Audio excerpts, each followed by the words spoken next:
We're here in the Cycling Weekly bike cages to show you what to look for when buying a new set of tyres.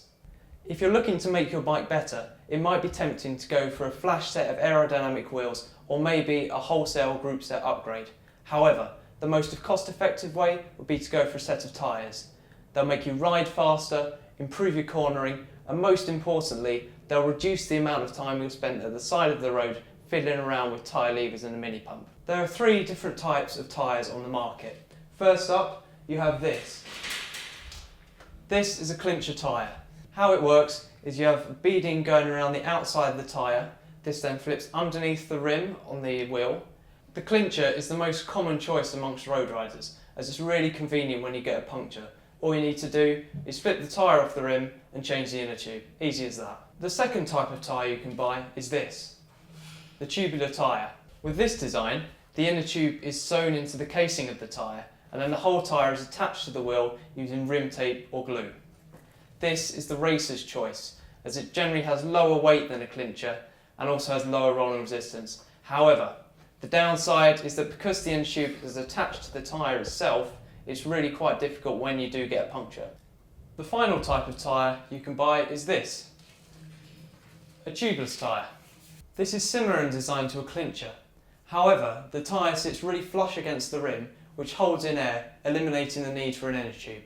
The tyre is then filled with sealant, which then plugs any cuts or gashes in the tyre, preventing air from escaping. A crossover from mountain biking, this design greatly reduces the chance of punctures. However, because the tyre has to sit so tightly against the rim, it can be a real pain to fit.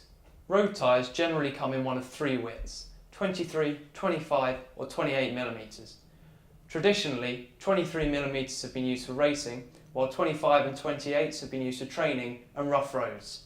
However, recently 25 mm have become the most popular tyres. This is because they have a smaller but wider contact patch compared to 23 mm, which means decreased rolling resistance, increased grip, increased comfort, with the only downside being a slight compromise in aerodynamics. So, what should you actually be looking for in a tyre?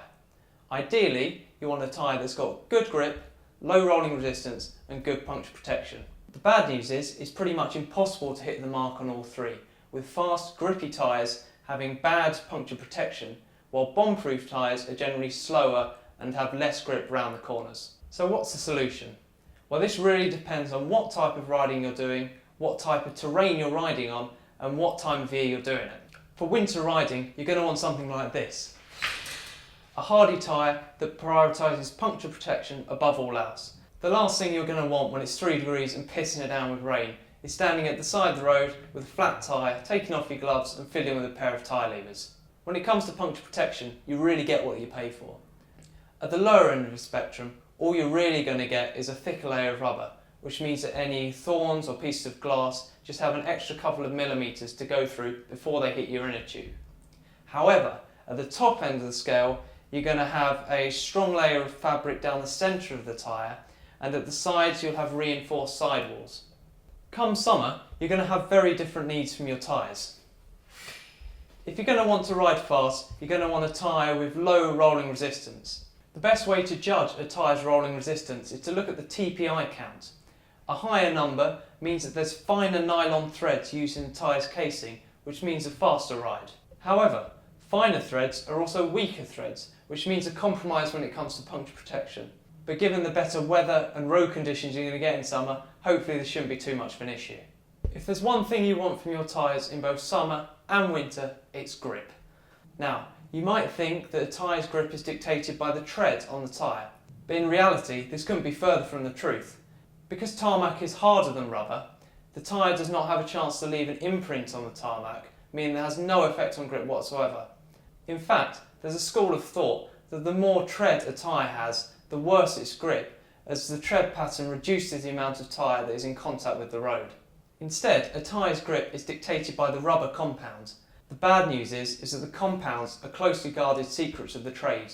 So if you're going to really judge a tyre's grip, you either have to ride it or maybe read one of our reviews. The one surefire thing you can do to improve your grip is to go for wider tyres. Especially when mounted on wider rims, these can be run at lower pressures, which means better grip and, as an added bonus, a more comfortable ride. So, now you know what to look for, why not check out some of Cycling Weekly's reviews to find the best tyres for you, as well as our Wheels Buyer's Guide to make sure you've got some good hoops to attach them to.